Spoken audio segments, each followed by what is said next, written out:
Hello, this is Brad and I'm going 27. Going to review Godzilla Volume 3 of the original anime series. First episode is called the Magnetar. The monster is just basically a giant turtle. You know, it's black and blue. Its mouth, its crest on top of its head, and the long line lines, and its shell and its claws on its feet were blue, and the rest of the body was black. It ate a lot of metal and got real big. Godzilla defeated. Next episode, the island of lost ships. They crashed on an island. Then they met a girl. Then they said, "What do we do? Don't open that door." That's the only rule on the island. Then you find out there's two more. Each of them have different hair colors. They look basically the same. One was blonde, one was redhead, one was brown hair, and their eyes they're like sirens, and their eyes would change. The redhead had red eyes, the blonde had yellow eyes, and the one with brown hair had green eyes. They couldn't. This one monster come out. Gunzuki unlocked the door with this monster. They couldn't control it. They had Minotaur too, which they can change into a statue. It got locked up by the kid and by Pete, and they formed into one being. Their eyes were blue then, and they were able to control the creature. They had Godzilla beat them. Somehow during the fight, they merged with the creature. Now the creature had blue eyes, but Godzilla threw overboard, and they were able to escape. The breeding monster is like a sludge monster. That was mutated. I think it was a water slug. It mutated into a giant monster. So Godzilla defeated and returned to its original size. It kept eating like precious metals, like silver and gold and all that stuff, and it attacked the ship. The Sub Terror they met a bunch of what was it? Oh, the Great Waka.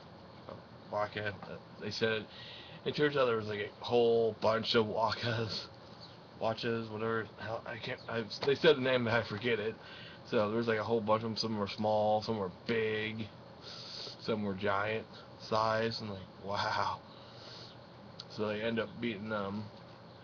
Next, a satellite came down. Godzilla tried to catch it, but it was radio. It blew up.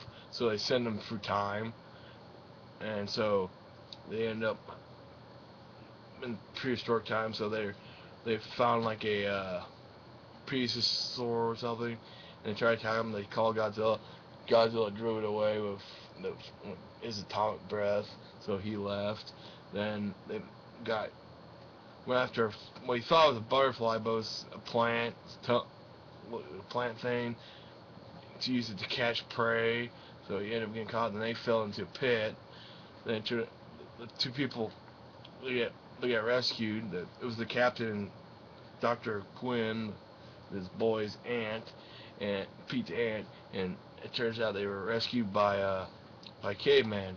They called them slaves, but then they saw Suzuki and they thought they're dragon tamers or something. So, for some reason they were able to speak English in this.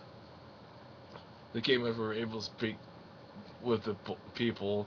And they show them how cave drawings, all this other stuff in the cave and stuff. Tell them they should go into caves to stay away from dragons. That's the main reason they were in there, to get away from dragons. And so then he battled. They never told you his name, the purple dinosaur. He battled that, and then Godzilla found a way from the transfer back.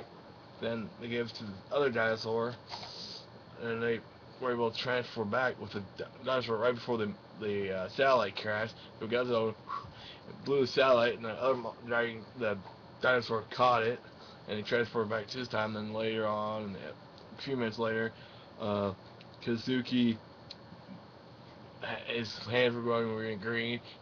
And Brock's like, oh no, they're going to transform back to time again. But it turned out it was a joke played by Suzuki. He had fireflies in his hand that's making his hands grow green. So that's basically the end of that episode. And that's the end of the 5 episodes on this thing. So thanks all for watching. Bye.